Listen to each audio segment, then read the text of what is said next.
sta cominciando un nuovo Buongiorno San Paolo. Andiamo. La cosa che mi manca è andare a vivere in Italia. Il profumo della Sicilia, i colori della Sicilia. E aqui tem 32 no Brasil milhões de descendentes italianos. Buongiorno São Paulo me leva para a Itália, mesmo estando aqui no Brasil. Italia è qui. Amici, bentornati, bem-vindos a mais um Buongiorno. L'Italia é qui, edição especial, primeiro podcast show italiano do Brasil, provavelmente do mundo, né? A gente invadiu a Faria Lima, a Praça da Baleia, a Baleia fala italiano hoje, e falamos com a Juliana Lopes, estamos falando de sustentabilidade hoje, jornalista de moda, coordenadora de moda na FAP e também professora no IED, que também participou do podcast. Como está? Tudo bem? Bene, e tu? Tudo bem? Vamos misturar. Tudo bem, vamos lá.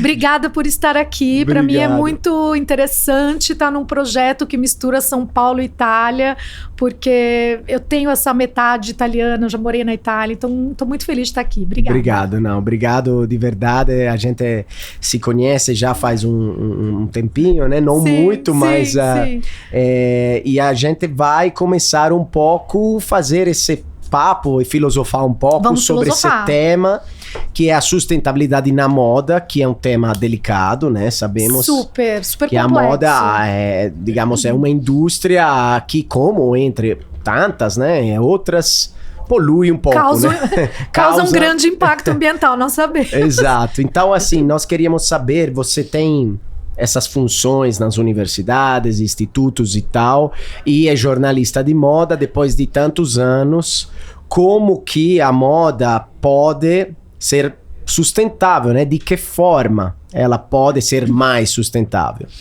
Bom, vamos lá. Desculpa. Primeiro, o que a gente tem que entender é que, coordenando cursos e trabalhando como jornalista, eu acabo encontrando com vários insiders de diferentes lugares, né? Então, quando a gente pensa como a moda pode ser mais sustentável, primeiro a gente precisa ter uma conscientização. E eu vejo essa conscientização aumentando nos últimos anos, né? Então, coordenando cursos em faculdades, onde eu lido com alunos que são interessados em moda, com pessoas que querem trabalhar no setor, as pesquisas sobre sustentabilidade estão cada vez maiores. Então, as pessoas estão se interessando nisso e é o primeiro passo para você transformar o mercado, do ponto de vista do estudo, né? Quando os jovens têm esse interesse, procuram esse tema, existem cursos que entregam isso, existem professoras que estão criando grupos de pesquisa sobre isso. Esse é um ponto importante da parte da academia. Na parte do mercado, o que a gente vê? A gente vê que empresas que já estão funcionando há 30, 40 anos de um jeito que não era sustentável, elas estão tendo que correr atrás e mudar todos os seus processos. Né? E mudar em diferentes pontos, porque para uma marca ser considerada sustentável, ela tem que abordar diferentes pontos da sua cadeia produtiva.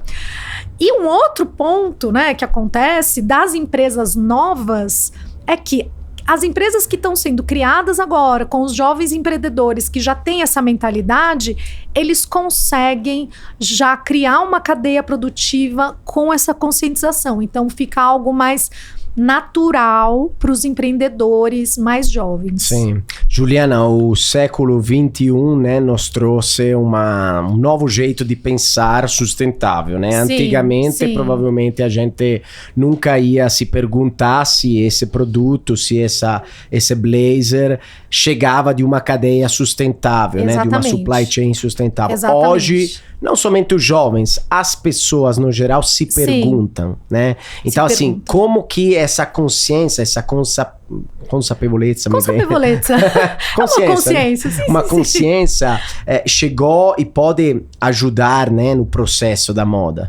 Bom, a gente vê muito essa revolução da comunicação, a internet, onde as pessoas começaram a se informar mais e a se conectar mais. A gente viu mais essa mudança das pessoas terem mais informação e irem atrás do que estava acontecendo, né? A gente percebe isso no século XXI, A existência, inclusive, da palavra sustentabilidade, também ela remete de poucas décadas atrás. Não se falava a palavra sustentável. A gente usava outros termos, como, por exemplo, ecologia, né? A gente olhava, tinha uma visão antes de que a natureza era separada do ser humano. Hoje a gente já entende que precisamos enxergar tudo isso junto para a gente conseguir se desenvolver melhor. Mas é claro que tem uma diferença de consciência entre países, né? Então, por exemplo, até a relação que a gente vê dos italianos com o Made in Italy é diferente da relação dos brasileiros com o Made in Brasil, né? Até pela nossa história, por termos sido, né, somos um país mais jovem do que a Itália, né? Somos um país que veio de uma colonização. No Brasil sempre teve aquele mito do produto importado. Era bonito dizer que alguma coisa era importada. Na Itália, nos 8 anos que eu morei, eu sempre senti que o italiano tinha mais orgulho do que era Made in Italy, porque confiava no Made in Italy, sabia como as coisas eram feitas. No Brasil, isso é um pouco mais novo, né? Das pessoas quererem realmente saber o que foi produzido no Brasil, o que não foi. Então, acho que essa consciência do quilômetro zero, das coisas estarem próximas de nós, terem maior qualidade, eu vejo que isso também é uma conscientização que tem acontecido no Brasil, mas que já existia, comparando Brasil e Itália, já existia na Itália. Sim. Uma coisa talvez que a gente pode dizer também que a sustentabilidade, né, o termo, você falou bem, não era famoso, conhecido, talvez a gente perdeu a sustentabilidade com o tempo, né? Nos séculos. A Itália ou o Brasil? Não, o mundo. Tô dizendo o mundo. Ou seja, tô falando da história 2000 anos. Vamos exagerar, né? Vamos lá. Ou seja, quando a economia vira industrial e vira uma economia globalizada, muda tudo, né? Muda, porque mudam os centros de produção. Exato. Então, assim, antigamente, provavelmente, a raça humana, digamos, era sustentável por natureza, porque não tinha muito que fazer, não tinha tecnologia para poluir, entendeu? Não migrava tanto, né? Assim. Então, assim, provavelmente se perdeu. Agora, a questão do Made in Italy, mesmo eu sendo um grande... apaixonado, defensor, como fala, né? Um promotor das coisas italianas, do Made in Italy. Hoje nós temos, né, esse negócio que é Made in Italy ou não é, né? Porque ele tem a bandeirinha, será mas às que foi vezes feito aqui? É feito no Bangladesh, é feito na China, é feito em outro lugar, que claramente, como você falou, logística mais complicada, polui mais. Condições de trabalho péssimas. Exato, de escravidão, que não são fiscalizadas. Perto da escravidão. Eu fiquei sabendo, né? Porque a minha família vem da moda também. E a gente sabe das coisas que acontecem nas fábricas, né? E agora melhorou muito. Já melhorou muito, mas começo dos anos 2000 e tal... Então, mas a gente tem grandes eventos hoje, por exemplo, o Fashion Revolution é um evento, né, que começou a se perguntar quem fez as minhas roupas. Então a gente tem um movimento mundial que sim, que foi muito beneficiado pela internet, pela comunicação entre as pessoas. Então a gente tem o Fashion Revolution, que é um evento que pergunta quem fez as minhas roupas e que acontece em vários lugares e que acaba quando você cria uma hashtag quem fez as minhas roupas, você espalha essa ideia e você começa a se perguntar quem fez minhas roupas, você começa a ler na etiqueta, né? E aí o que acontece? As empresas, até por uma questão de reputação, elas também precisam e querem ter essa transparência, né? Sim. Porque o consumidor hoje cobra essa transparência. Então, como você trata os seus funcionários, como você trata os recursos da natureza, e se você for pensar bem, não é algo tão que tem tanto tempo. O primeiro grande evento sobre moda sustentável que aconteceu em Copenhague foi no começo do século, 2009, eu estava lá inclusive, que foi quando teve um fórum do clima, né, com grandes governantes de todo o planeta. Houve em Copenhague um evento que era o Copenhague Fashion Summit, que foi o primeiro evento que cravou essa ideia, né? Que ancorou essa ideia de que ser sustentável era uma urgência. Sim. E nesse evento colocou na mesma mesa para conversar um Greenpeace com uma Gucci, sabe?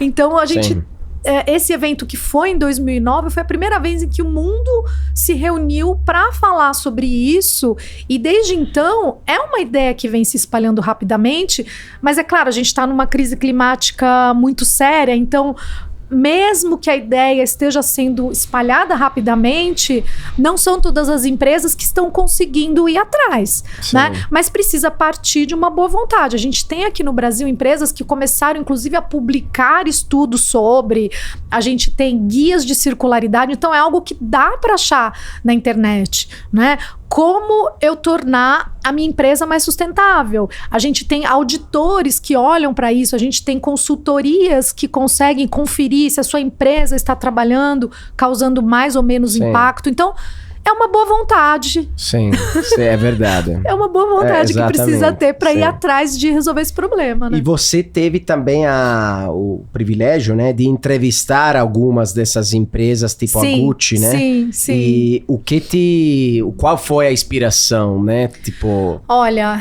realmente eu entrevistei a então chefe de departamento de responsabilidade social da Gucci, que era a Rossella Ravalli, né? Se não me engano é fiorentina. Não lembro, mas é um personagem uma personagem muito interessante, né? Hoje ela tá na Armani, e foi o meu primeiro contato com alguém que realmente trabalhava dentro da empresa,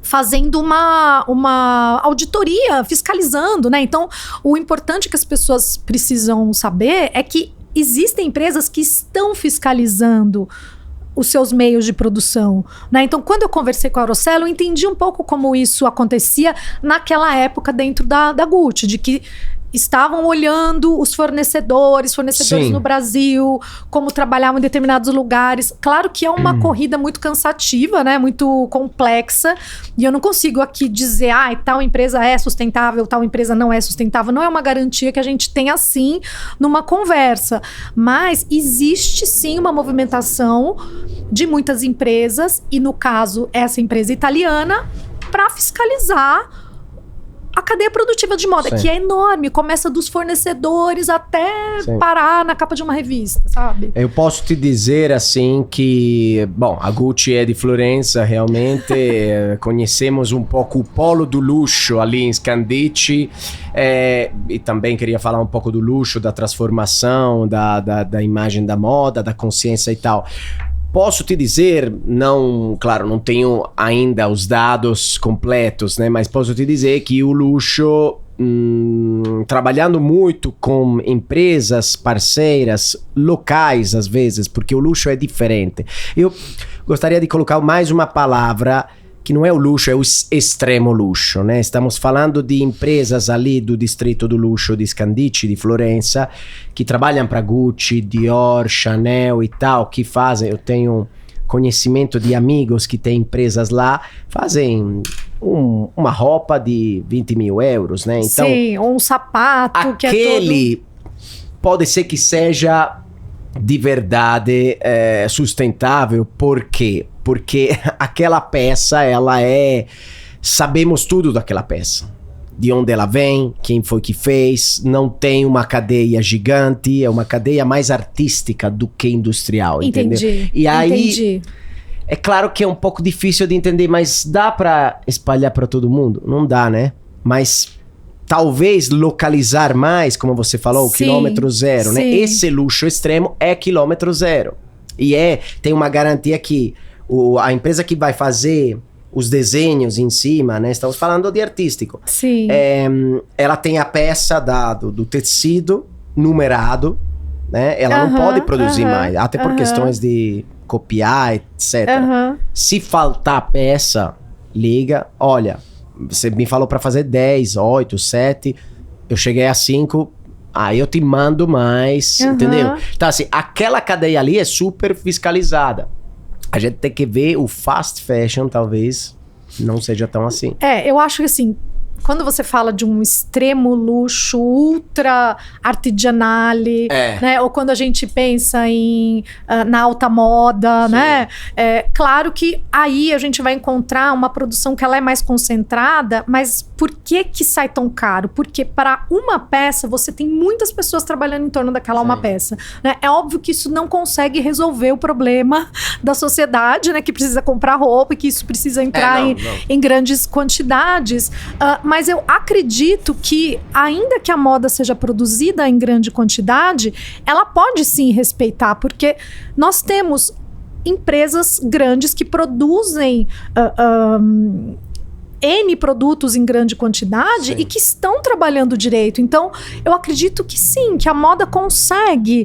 Não vai ser considerado talvez uma moda de luxo, não vai ser talvez... Não, sim. Mas, mesmo com o maquinário, é possível escalar e tomar cuidado com o impacto e com as relações de trabalho que estão dentro daquela cadeia. Então, eu não acho que é impossível, sabe? Eu acho que as pessoas conseguem repensar e os empresários conseguem olhar e revisar a sua cadeia produtiva. Sim, concordo, e também posso dizer que a solução está no espelho, ou seja, quando a gente se vê no espelho, somos nós a solução, né? Então, assim, antigamente na Itália, estou falando dos anos 70, 80, até 90, né? Na Itália, especialmente na minha região, mas também em outras, né? Vicenza e tal, Prato, tinha centenas, milhares de empresas que produziam localmente. Então, provavelmente, essa é a solução, talvez voltar. Eu sei que alguém vai me chamar de louco, né? Porque falando, impossível. Tá... mas tudo bem, né? Sempre tem alguém que vai achar que a gente é louco. Tudo bem, mas a gente precisa fazer menos, provavelmente, lá longe, no Bangladesh, na China, e voltar talvez a ter o vizinho de casa que é produtor. Sim, isso eu acredito. Artesanal. Eu acho que sim. E o Brasil tem uma grande oportunidade nisso, porque o artesanato brasileiro é muito bom. Eu acredito muito nisso. Inclusive, tem marcas pequenas que estão sendo lançadas, né? Marcas de ex-alunos que às vezes fazem uma marca para lançar um moletom ou só para lançar camiseta. Aí a gente precisa entender que tem uma outra barreira, né? Que é o seguinte: não é fácil fazer moda em nenhum lugar, e no Brasil é muito difícil também. Exato. Porque a gente tem um custo de produção, um custo de mão de obra, que é o que acaba fazendo com que as pessoas às vezes importem tecidos de fora, sendo que a gente tem uma indústria aqui. Então tem várias questões que não são só uma má vontade do designer, uma má vontade do empresário, mas também existem condições de produção aqui que são bastante desafiadoras para o mercado. É verdade. Então, assim, tem que ser um projeto coletivo, né? Tem que ser um projeto de governo, tem que ser um projeto do Estado, né? Do mesmo jeito que a gente tem na Itália a moda, que é uma questão do Estado, é uma questão do governo, né? A gente tem institucionalizada a importância da moda para a Itália. No Brasil, a gente precisaria ter esse approach também, né? De ter departamentos que cuidem disso, de ter instituições que cuidem disso, que cuidem da moda brasileira, que cuidem do nosso modo de produção e que pensem também na legislação e nas condições de produção que tem hoje em dia. Então não é só a vontade do empresário visionário e lutador. Sim, nós precisamos de empresários visionários, né? Lutadores, iluminados pensando no futuro, mas a gente precisa que isso chegue numa economia mais macro. Então a gente precisa de um comprometimento econômico nacional para que essa coisa dê certo, entendeu? Juliana, a gente é complicado, né? Não é fácil, mas já de começar a falar e botar as bases, né? As raízes já é um passo. Juliana, nós temos sempre a última pergunta do Buongiorno, é uma pergunta bem democrática, porque é feita a todos, né? Para todos, né? E a pergunta é: todos os caminhos levam para Roma, ditado, e a gente criou, né, qual é a sua Roma, qual é o seu norte, sua missão como Juliana Lopes, né, jornalista de moda.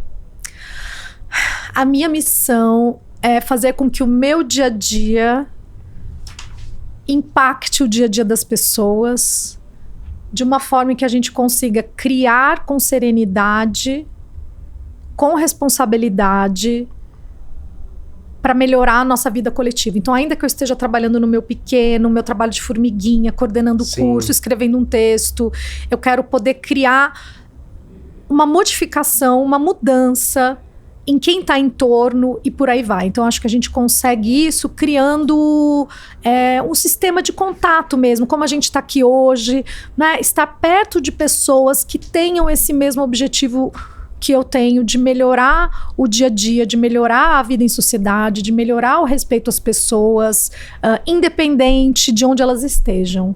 Muito bom. Não sei se eu fui muito filosófica, não estava pronta para isso, mas assim... Tá certo. É a sua Roma, né? A sua nosso missão. Pequena missão do dia a dia, né? Eu acordei de manhã, falei, vou conversar sobre isso, vou levar as ideias que eu tiver melhores para isso, vou tentar impactar minimamente algumas pessoas em torno... E quero também ser impactada pelas outras. Sim. A gente tentou falar um pouco de moda sustentável, de sustentabilidade na moda, e não é fácil, a gente sabe, mas é bom começar mesmo. Sim. Então, Juliana... É o primeiro capítulo. É o primeiro capítulo. Obrigado. Teremos outras oportunidades, com certeza. Obrigada. Obrigado por ter participado do evento. Obrigada a L'Italia è Qui. E agradecemos os amigos que nos acompanham sempre. Grazie. Um grande abbraccio. L'Italia è qui.